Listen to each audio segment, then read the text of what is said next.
கரிமலை ஏற்றம் கடினம் கடினமே. இந்த இடத்துல நமக்கு என்ன தெரியுமா உதவும்? நான் எல்லாத்தையுமே அதான் சொல்கிறேன்.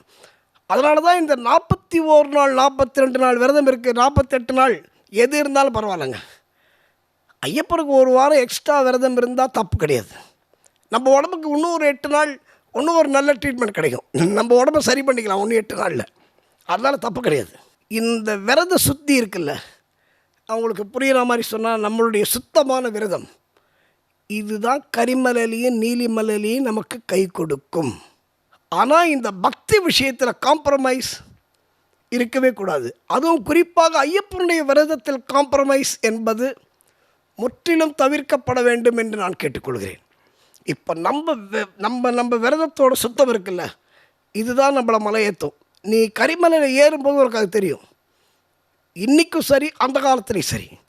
இப்போ இன்றைக்காவது பரவாயில்ல, கரிமலை உச்சியெலாம் கொஞ்சம் முழுன்னு பளபளன்னு இருக்குது. ஆனால் அன்றைக்கி கரிமலையில் நீ குழந்த மாதிரி தான் தவழ்ந்து போகணும்.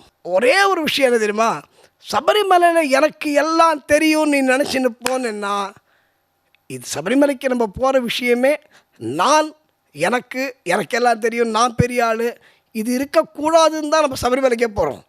அப்படி இருக்கும்போது அங்கே போய் நான் நீ வாக்கிங் போகலாம், நீ பெரிய நீ ஜாக்கிங் போகலாம், எல்லாம் ஜாக்கிங் போகலாம், ஹார்சிங் போகலாம், எல்லாம் போகலாம்.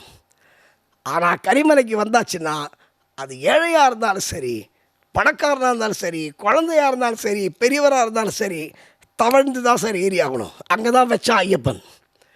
இப்போது உன்னோட விரதத்துக்கு ஆசிட் டெஸ்ட் எங்கே தெரியுமா? எக்ஸாமினேஷன் கரிமலையில், அடுத்தது நீலிமலையில். அதனால தான் நீலிமலை ஏற்றம் ஒன்றால் முடியாது கண்ணு, சிவபாலனும் ஏற்றிடுவார், சரண்டர் ஆகுன்றான்.